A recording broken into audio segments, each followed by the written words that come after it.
Today's presenting sponsor of Gambling Mad with Norm and Chad is brought to you by 24K Wellness. Not all nutritional supplements are the same. 24K Wellness makes it their mission to help you feel, perform, and live at your best, naturally and sustainably. 24K Wellness delivers nutritional supplements based on more than 5 decades of experience. Premium, gold standard, natural ingredients with advanced formulations and rigorous quality assurance testing to create products that support energy, recovery, vitality, long-term health, and cognition for focus through stress, late nights, and questionable decisions. No promises on your picks. And right now, special for Gambling Mad listeners only, go to 24kwellness.com and use the code MAD24K for the absolute lowest prices anywhere. Once again, that's 24kwellness.com and use the code MAD24K. 24K Wellness. Fuel better, live better. Tell them Norm sent you.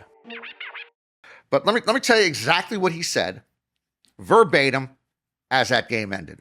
That's the worst beat of all time. You have to investigate the Raiders. Investigate the Raiders. What the F? That is cheating. What the F? Pete Carroll should be in effing prison. Prison for Pete Carroll. The refs, everybody. This is prison. There's 16 seconds left in the game. The spread's 8.5. They spiked the ball, by the way. They ran up and spiked it. Prison, Pete Carroll. Murder, Pete Carroll. I want Pete Carroll murdered. That was Dave Portnoy.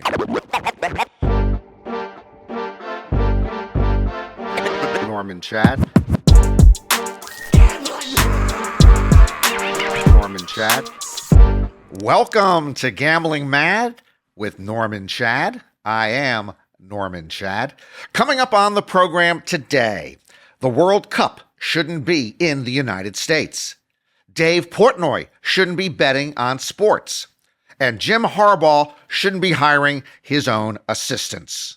Gambling Mad, as always, brought to you by Fritos, picked fresh off of Central California trees every morning and delivered directly to your local retailer every afternoon.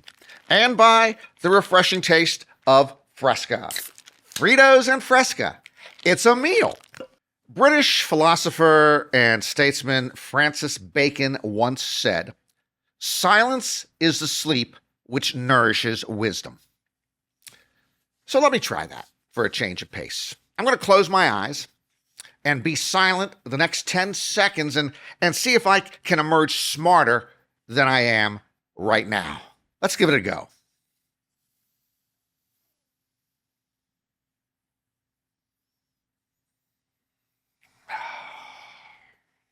Yeah, honestly, I don't think I picked up any wisdom.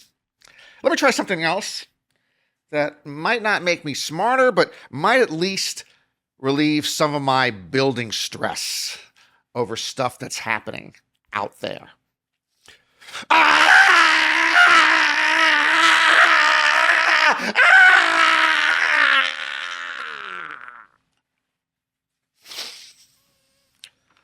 Not so much. But have you folks looked at the world lately? Have you seen the world we are living in? Deadly gunfire in a college classroom here in the U.S. Deadly gunfire on a Pacific Ocean beach halfway across the world over there. A legendary filmmaker and his wife stabbed to death in their home, and the president gloats over the filmmaker's passing. Everywhere you look, we're consumed by hate and vile and contempt and nastiness and animosity and ugly, shameful, vulgar, heinous, dark, and nauseous words and actions that overwhelm the last shred of decency and humanity among us. But the Steelers beat the Dolphins on Monday Night Football 28-15, so at least there's that. You know, we're supposed to be hosting the most prestigious sporting event in the world, other than the Olympics, the World Cup. We're supposed to be hosting it next year. The president has mentioned more than once that he might move the World Cup away from one or two of the hosting cities, such as Boston or Los Angeles, if they don't meet his standards. But honestly, I'm not so sure we in the United States are up to the standards of the rest of the world. We should not be hosting the World Cup. We don't deserve the World Cup. How can we be hosting the rest of the world when we really don't want the rest of the world here? 8 billion people on Earth, and a lot of them come from shithole World Cup nations. There are 190 plus nations on the planet. Courtesy of the Trump White House, citizens from 19 of those nations, or about 10% of the world's countries, are banned from entering these United States. On the Statue of Liberty, it's famously inscribed, "Give me your tired, your poor, your huddled masses yearning to breathe free, the wretched refuse of your teeming shore." Those words should be scratched out, and it simply should say, don't even think about it. We live in Trump world. The U.S. government now openly stands for bigotry. The president is not only preventing non-whites from immigrating here, he's seeking to toss out legal immigrants already here. He openly disdains the entire third world. He unceasingly blames non-white immigrants for high crime and urban decay. Hey, by the way, do you know what the rest of the world thinks of us? I happened for a number of years to play poker with people from all over. Even before Trump, countless non-Americans would constantly ask me, what is wrong with America? And they mean that in so many different ways, from our gun-obsessed world to the fact that we constantly impose ourselves militarily around the world. To much of the rest of the world, believe it or not, we are an embarrassment. Empathy is out here. Love thy neighbor? No. Hate thy neighbor. I've got mine, you go get yours someplace else. The tech bros, those heartless, soulless crypto kings, now know what is right for all of us. The World Cup? We have no business welcoming the rest of the world here. We are fucked. And I fear that even after I'm dead, I'm going to run into a MAGA maniac 6 feet under who will wake me up and tell me to stop being woke. On the other hand, at least the Bills rallied and beat the Patriots last Sunday 35-31. It was a humdinger. The National Football League once said gambling was terrible. And of course, the NFL now lives, eats, and breathes gambling. The NFL now says prediction markets such as Kalshi and Polymarket are terrible. Prediction markets, of course, are simply sports gambling thinly disguised. But the NFL is not sleeping with these strange bedfellows yet, so it told Congress this past week that it's troubled by their newfangled sports contracts offered in states in which sports betting has not been legalized. The NFL, they always crack me up. You wouldn't think Roger Goodell has a sense of humor, but they're funny people. For years, the league pretended to distance itself from sports betting, saying that gambling would impinge on the integrity of the game, all the while benefiting from all the wagering activity on its product. But when sports betting was legalized in most of the United States, the NFL embraced it, saying that it would join its customers on this front because it would provide a better fan experience. So now NFL teams cut deals with Las Vegas sports books and the likes of DraftKings and FanDuel to get a piece of the pie. But the NFL doesn't have a piece of the prediction market pie yet. So that pie is the devil until it's not.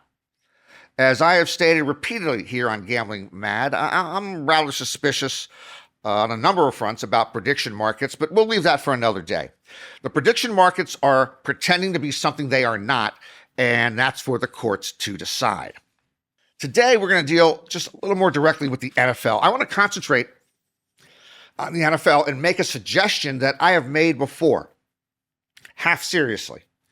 If I'm an NFL owner, I shouldn't just be content to benefit from gambling. I might like to get an actual piece of the sports book market. Why should others profit off the backs of the sweat of our players? Well, they don't really care about the players. Why should others make book on our product? To this end, whether it's Las Vegas books, online sites, or prediction markets, I humbly suggest that the NFL, if it can find the legal path, the NFL should simply cut out the middleman and run its own sports book. Woo! The NFL, this is such a profit monger if they could do this. They could monitor and regulate more of the betting activity with its own operation, providing guardrails against any illicit stuff. The NFL, a financial behemoth, could then, if it wants to, it can undercut the competition and offer NFL gamblers better lines, better lines on the games, better props, less juice, less vig taken off than the others, and more perks. Imagine if the NFL had an awards program for its gambling customers, like the airlines or Starbucks do for their frequent flyers and frequent coffee drinkers. They could offer rewards no one else can. NFL merch, tickets to NFL games, dinners with NFL coaches and players, and so on. If the NFL were smart, it would lure legendary sportsbook impresario Jimmy Vaccaro out of retirement to run its gambling operation. If Vaccaro doesn't want it, heck, I will take the job. Well, I don't think I'm qualified, but I could use the income, and I would just call Jimmy Vaccaro, every couple of days and ask him for some advice. Now, with more people having more action on every NFL play, more attention, unfortunately, is paid to the officiating. The word rigged gets thrown around a lot. Conspiracy theories run wild. Everybody thinks their team or their bet gets screwed. Most of the time, frankly, it's just everyday human error if an official makes a mistake. But I do find it curious that with replay as an officiating tool and the NFL Replay Review Center taking center stage more and more, we don't know who is actually sitting. We don't know who's actually sitting in that command center at league headquarters, 345 Park Avenue, New York, making these in-game decisions. We know the officials on the field. We can see the officials on the field. In the interest of full transparency, shouldn't we know who is in that Midtown Manhattan supervisory office? Doesn't transparency ward off conspiracy? Would we have 9 justices on the Supreme Court who were totally anonymous? I mean, this is a no-brainer. If I could think of it, it's a no-brainer. Games are won and lost. Bets are won and lost based on whoever's sitting in New York sometimes with maybe the final word. I guess it's not an issue until one day it will be an issue. I'm just spitballing here. This is probably not true, but let's just say, well, what if Tom Brady's father or Patrick Mahomes' mom has been hanging out in that command center on Sundays for the last several years, for the last 5, 10, 15 years? Would that be a problem? Oh, it might be a problem. Darn right it would be a problem. We need to know who these anonymous souls are making these decisions at NFL headquarters. Speaking of problems and loud, obnoxious voices and dumb gamblers, Dave Portnoy, the subhuman honcho of Barstool Sample, went scorched earth earlier this month when he lost a $250,000 bet because Pete Carroll had the Las Vegas Raiders kick a field goal on the game's last play in a 34-27 loss to the Denver Broncos. In the immediate aftermath, as he often does, Portnoy videotaped himself with an epic rant. The rant included a lot of F-bombs, so I'm just going to use F instead of the actual word. But let me tell you exactly what he said, verbatim, as that game ended. That's the worst beat of all time. You have to investigate the Raiders. Investigate the Raiders. What the F? That is cheating. What the F? Pete Carroll should be in effing prison. Prison for Pete Carroll. The refs, everybody. This is prison. There's 16 seconds left in the game. The spread's 8.5. They spiked the ball, by the way. They ran up and spiked it. Prison, Pete Carroll. Murder, Pete Carroll. I want Pete Carroll murdered. That was Dave Portnoy, not me. Okay, let me give him the benefit of the doubt. Even if I concede that the Barstool Sample despot is just doing this act for clicks, even if I concede he can't even help himself as one of the worst sports gamblers in modern history who keeps betting on the wrong side, I have to believe it's wrong to publicly call for the death of an NFL coach. Doesn't seem right. Well, Portnoy, who is held up these days as a mainstream voice on American politics, business, and culture by Fox News, was correctly piled on. And to his credit, he did release a statement 24 hours later that read, quote, "We've always been anti-murder here at Barstool. We will continue to be anti-murder," end quote. That seems to be reasonable. Stool Presidente.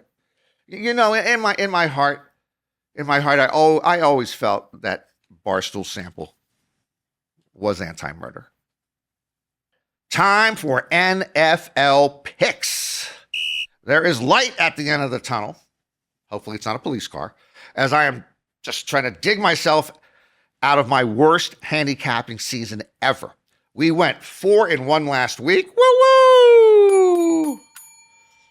Okay, we're now 22, 26-2 on the season against the point spread. But I'm going to need to finish this regular season the next 3 weeks on a tear to be able to put, Farmer John Bacon back on the table, rather than the cheaper stuff I've had to buy the last few weeks. But here we go. NFL picks for week 15. I hope they're as good as week 14. Bills at Browns. How about these Bills? Down 21-0 at New England, and they win. How about Josh Allen, last year's MVP, and this year he's been better. That recalls for me Paul Newman in 1981. He made absence of malice, and then in 1982 he made the verdict. So now suddenly, because these things change every 45 minutes, people out there somewhere are telling us that the Bills are a Super Bowl favorite. Maybe. But how about this week? Playing the dreadful Browns right after rallying against the Patriots. Are we talking letdown? Of course we are. It happened to me in 1985 when I took Ruth Bader Ginsburg to lunch the week after I took Kathleen Turner to dinner. And even though the Browns have been terrible, they are 4-2 against the spread at home this season. How do I know this? I looked it up on the internet. How hard is that? So I am going to take the Browns as a 10-point underdog. Chiefs at Titans. Some fans are joyful that the Chiefs have finally fallen. It's not as if they were the Yankees or the Celtics, those legacy franchises that are really easy to dislike because they're the Yankees and the Celtics. Let's celebrate these Chiefs. They just finished one of the best stretches in pro football history up through last season. Okay, there were the Cleveland Browns, 1949 to 1955, making the league title game 7 straight years and winning 4 titles. There were the New England Patriots, 2011 to 2018. They made the AFC Championship game 8 straight years with 5 Super Bowl appearances and 3 titles. And now the Kansas City Chiefs, 2018 to 2024, making the AFC Championship game 7 straight years with 5 Super Bowl appearances and also 3 titles. Very impressive. And let me just talk for a moment to my man, Patrick Mahomes. Terrible injury he suffered. Non-contact. My usual gambling mad partner, my prized Pit Mix Blue, tore an ACL in her left hind leg. She had surgery last week. She will be back here with us in just a couple of months. Patrick, you can rehab and rebound that quickly too.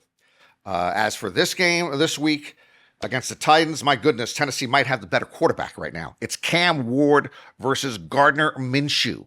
He's got the better mustache. Cam Ward might have the better arm. I'm going to take the awful Titans getting 3.5 points.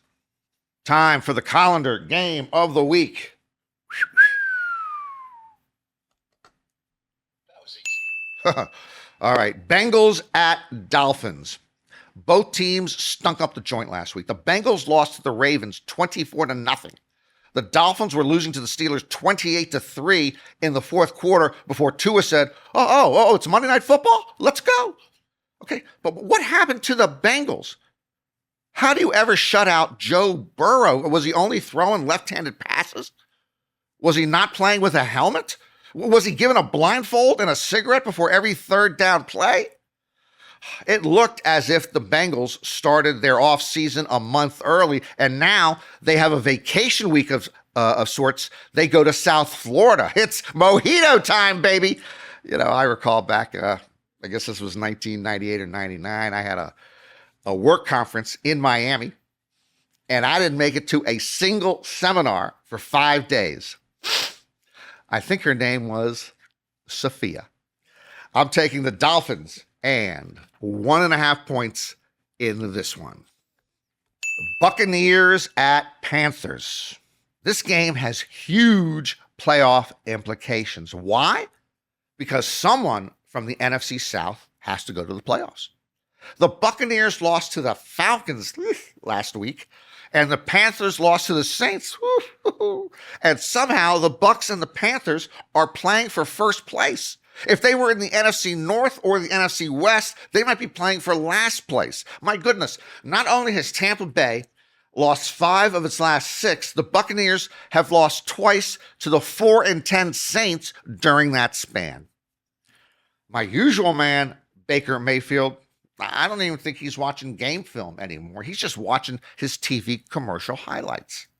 Meanwhile, can Carolina quarterback Bryce Young win a big game? We will see. Anyway, the Panthers have covered 11 straight times as an underdog after a loss. How do I know that? I looked it up on the internet. How hard is that? I will take the Panthers plus 3 points. 49ers at Colts, Monday Night Football.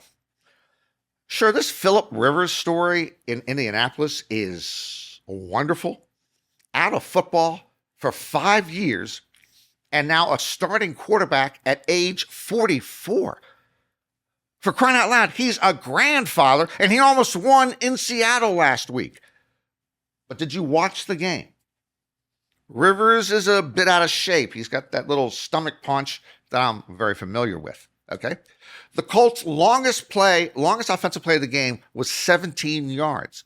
Phillip Rivers, he has no arm strength. He has no mobility. Let's be realistic. He is 44 years old and hasn't been in training for 5 years. There are a lot of other 44-year-olds out there with great skill sets. Beyonce, Britney Spears, Jake Gyllenhaal, Meghan Markle, Ivanka Trump. And I wouldn't let a single one of them throw a pass in the National Football League.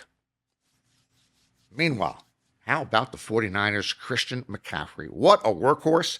Number 1 in touches per game in the NFL, 24.6, and he is 3rd overall in scrimmage yards. How do I know this?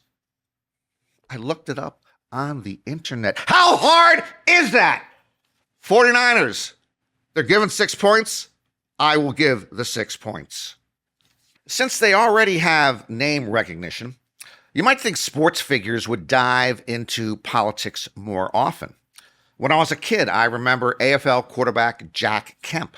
He went from a Buffalo Bill throwing passes to passing bills in Buffalo. But there haven't been that many sports stars turned national leaders. Kemp, Bill Bradley, Jim Bunning, Tom McMillan, Steve Largent, J.C. Watts, Heath Schuler, all were elected to Congress. Arnold Schwarzenegger and Jesse Ventura became governors. NBA stars Dave Bing and Kevin Johnson became big city mayors. Well, this year, as the real world descends into madness, the sports world is stepping up in record numbers trying to make its way to Washington. Are ex-jocks the solution? Well, could they do any worse? Actually, I guess they could. Herschel Walker nearly became a senator.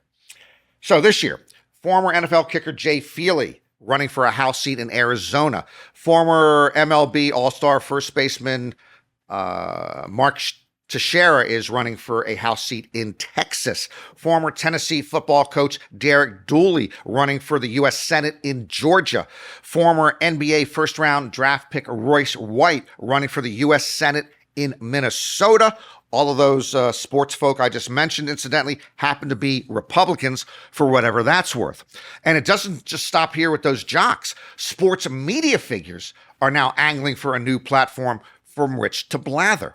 Longtime NFL sideline reporter Michelle Tafoya is considering a run for the same U.S. Senate seat in Minnesota that Royce White is contending for. ESPN college football analyst Paul Feinbaum has talked about a run for the U.S. Senate seat in Alabama that's being vacated by former Auburn football coach Tommy Tuberville, who is now running for governor of the state. Which brings us to the biggest and baddest news of all. I wanted a drum roll. Thank you. The biggest and baddest sports yacker of this century, ESPN's insufferable Stephen A. Smith, continues to weigh a run for the White House. Yeah, that White House. The one that Donald Trump might voluntarily vacate when his second term expires in 2029. Why wouldn't Stephen A. Smith run for president? On any given day, he can name almost every NFL starting quarterback. But does SAS, does he have the backing of the American people? Could he actually win? Now, let's go over to the big national map and dive into it a little bit more. If Stephen A. Smith runs for president in 2028, where might his greatest pockets of support be? Well, we're going to take a look at the latest ABC News Washington Post polling, which indicates that, for instance, in New York City, 2 of Stephen A.'s 4 sisters indicate they might consider voting for their brother. Meanwhile, Stephen A. currently lives in North Jersey, and he says that he indeed will vote for himself if he runs for president. Meanwhile, Stephen A. took a fortuitous vacation last year to Hawaii, to the island of Maui, and in Maui got a good relationship with the Four Seasons Hotel bartender, and he indicates he too might consider voting for Stephen A. Right now, those are the largest pockets of support for his presidential candidacy. The margin, plus minus margin for error here is about one person. One footnote that if the current president gets his wish and mail-in ballots are banned, then the people of Phoenix, Arizona will not be able to go to the polls. It'll just be too damn hot. Today, a scorching 108 degrees in Phoenix in the middle of the winter. Hey, traffic and weather on the 5s all weekend long. Let's go back to the desk. I just returned from nearly a week in the Bahamas. See my tan line? I was there working. Yeah, I was working. World Series of Poker. Had a series of events there. And I was there. And I played one of the tournaments. It was a $10,000 buy-in. And it reminded me of how screwed up tournament poker is right now. For those of you who don't familiar about it, when you play a tournament in poker, everyone pays the same entry fee. Then everyone gets the same amount of tournament chips, which are like Monopoly chips. Once you run out of the chips, you are eliminated. The entire prize pool is comprised of the players' entry fees. You know, there's no tournament sponsors like you have in the PGA or bowling or tennis and all that. You got to pay it out of your own pocket. So let's say there's 100 players who put up the fee. Only, say, 15% of them make money. The first 85 that are eliminated get nothing. And then the top 15 carve up the rest of that prize pool. You know, if you finish 15th, 14th, or 13th, you don't make that much money. You got to finish really high up, first, second, or third, to make a lot of money. So that's the way it works. But then they made a couple of changes. First of all, they decided, and understandably, they decided that, people are busy, people have jobs, this, that, and the next thing, that you didn't have to start at the beginning of the tournament to enter it. It used to be everyone had to be there at the same time, and then you go, like a 100-meter race or whatever. But they decided, okay, we'll let people in later. And they set a cutoff on that, but they let you come in later than the starting time. You pay the same entry fee and you get those starting chips, which of course, because the limits keep going up during the course of a tournament, when you get those starting chips a little later on, they're not worth as much because now the limits are getting really high, so you don't have as many starting chips as you would have had technically at the beginning. So you let people show up late. But then they decided, people sometimes got to go a long way through traffic or planes or whatever to get to this tournament. If they get knocked out early, what are they supposed to do? Well, sure, they got eliminated, but just give us more entry money. We'll let you back in. We'll give you another starting stack. And they decide just one time's not enough. You get knocked out a second time. Just give us more money. We'll let you back in with the same starting stack. And sometimes it's unlimited reentry for a long period of time before we get down to the cash. Sometimes you can get knocked out 3, 4, 5, 6, 7, 8. I'm not making this up, 9 or 10 times. And each time they say, you're not really eliminated. Give us more money. We'll put you back in. Okay, there's no equivalent to these two things anywhere else in sports. Let's just pretend poker's a sport for a moment. Okay, you can't enter a golf tournament, for instance, starting on the 4th hole. If you lose at Wimbledon, you don't write them a check and they put you back into the bracket. Let's say you're at the Olympics, you're shot put, okay? You had 3 lousy shot puts. Well, take out some money and they'll give you 3 more shot puts and see if you can, better your distance. None of that ever happens. But in poker, it's different. And so I'm in a tournament, and let's tell you how it happens now with the fact that you can start late or you can keep re-entering. I'm in a poker tournament that ends up with maybe about 100 people. I'm there the first day. I'm against the best players in the world. They're all better than me. I'm playing most of the first day. That's 7 hours, 7 levels I play. At the end of the first day, there would have been about 60 or 65 people who entered, and about 30 of them were left. So I survived 30 or 35 people, survived about half the field. But then on day 2, they allow new people to enter. They allow you to re-enter if you got busted for the first 3 hours. So when I bust then in the first hour, after beating 35 people or so, somebody who's just entering then comes in, half the field is already busted, and now they only need to survive 30 or 35 people to make it into the money. Now, granted, they have a shorter stack to start with, but they get lucky a couple of times, and they don't have to sit there all day, the first day, trying to grind it out against other players. They just come in late, get lucky a couple of hands, and they're in a position to cash. And they're not surviving any more people to cash than I survived on the first day. It ain't right! And I'm just not talking about myself. This is a problem in poker where, because of the unlimited or multiple reentries, people with a lot of money or people who really care for the trophies can spend all this money to keep just firing away while the amateur and recreational players just sit there with one entry. Let me ask you this. If it's a lottery and one person has 6 tickets and the other person has 1 ticket, who has a better chance of cashing a ticket? The person with 6. Plus, the person with 6 is the better player. They're the rich guy. They're the professional. The person for 1 looks like me with no tan line in the Bahamas. It's got to change, and it won't change. Degen's gonna degen. A 35-year-old American man tried to cross the border from Mexico into Southern California while hiding 2 parakeets in his pants. Jesse Auguste Martinez, a U.S. citizen living in Mexico, heavily sedated the 2 birds and placed them in a brown sack in his crotch area. According to the New York Times, he claimed to customs officials several times that the bulge in his trousers was merely his penis. This, youngsters won't understand this, but this recalls the famous Mae West line, "Is that a parakeet in your pocket, or are you just happy to see me?" This was Martinez's 2nd bird infraction this year. In September, he tried to sneak a parrot into the U.S., hiding it in a towel under his arm. This time, customs officers patted down Martinez and found the orange-fronted parakeets in his groin area. The birds are a protected species native to Mexico. Martinez was arrested on federal smuggling charges. If convicted, he could face up to 20 years in prison.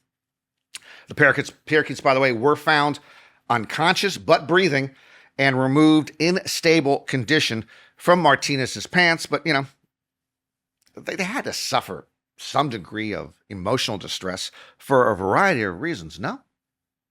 I think so. Degen's gonna degen. Before we wrap up, I'm going to say this one time and one time only. Jim Harbaugh can coach football, but he can't judge character. Harbaugh is currently head coach of the NFL's Los Angeles Chargers. Previous to this position, he was head coach at the University of Michigan, won a national title there. Since Harbaugh was hired there in 2015, seven of his staff assistants have been arrested. Denard Robinson, DUI. Steve Klinkscale, DUI. Greg Shrugs, DUI. Jim Minnick, DUI. Sounds like they need more Fresca, less Bud. Fergus Colony, DUI, plus punching a police officer and hitting hospital staff. Matt Weiss, computer hacking and identity theft to download intimate photos and videos of female student athletes. And now Sharon Moore, alleged home invasion, stalking, and breaking and entering after being fired as the head coach at Michigan for an inappropriate relationship with a staff member. I'm thinking maybe Harbaugh might want to interview assistants, call them in for a second or third time before hiring them. Graduates of Michigan, graduates of this cherished Ann Arbor school, love to refer to the qualities of a Michigan man. A Michigan man is a badge of honor, someone who embodies excellence and integrity and toughness, someone who stands for sacrifice and pride in the Michigan program. It also is apparently someone who knows a good defense lawyer. That will do it for another edition of Gambling Mad with Norman Chad. Hope to see you again next time. And remember, if you're going to roll the dice, make sure they're loaded. Today's presenting sponsor of Gambling Mad with Norman Chad is brought to you by 24K Wellness. Not all nutritional supplements are the same. 24K Wellness makes it their mission to help you feel, perform, and live at your best, naturally and sustainably. 24K Wellness delivers nutritional supplements based on more than 5 decades of experience. Premium, gold standard, natural ingredients with advanced formulations and rigorous quality assurance testing to create products that support energy, recovery, vitality, long-term health, and cognition for focus through stress, late nights, and questionable decisions. No promises on your picks. And right now, special for Gambling Mad listeners only, go to 24kwellness.com and use the code MAD24K for the absolute lowest prices anywhere. Once again, that's 24kwellness.com and use the code MAD24K. 24K Wellness. Fuel better, live better. Tell them Norm sent you. As I try to relax as much as possible in the final third of my life, I can't say I'm happy about thinking about belts. Yeah, belts. Not seat belts, but old-fashioned pants belts. Never even thought about them growing up. Probably bought my first pants belt sometime in college. Maybe I'd have a black one and or a brown one, or maybe one of those reversible belts, black on one side, brown on the other. And then, I don't know, perhaps 5 or 10 years later, it finally wore out and I'd have to go get another belt. That's the thing. You hardly ever had to buy a belt. They lasted. Of course, I never understood how come most of these belts were made in China or Italy or Mexico. Nothing against those countries, but can't we ever get some local leather? Anyway, these belts no longer last forever. It's bad enough that they cost more. How can they last less? Now, look at this belt. It is falling apart. I bought it just 2 years ago. It was the most I'd ever paid for a belt. Stuff used to be well made. Now stuff is made to last, 15 minutes. It's just a belt, not a dishwasher or a refrigerator or automobile. There's no complex engineering feat in making a quality leather belt. Disposable razors, I get that, but disposable belts? I'm asking for help here, and we all know I need help. If there is a belt manufacturer, if there's a belt manufacturer within the sound of my voice, I am begging for your mercy. Please manufacture a leather belt that costs less than $75 and lasts longer than 75 days, or I will go gambling mad! Gambling Mad with Norman Chad is written by Norman Chad and ghost-written by Norman Chad. Executive producers are John Scheinberg and Rick Barrio-Dill. Produced by Norman Chad and Rick Barrio-Dill. Our associate producers are Bree Khoury and Asher Friedberg, and edited by Asher Friedberg with studio facilities at 360 Pod Studios, Beverly Hills.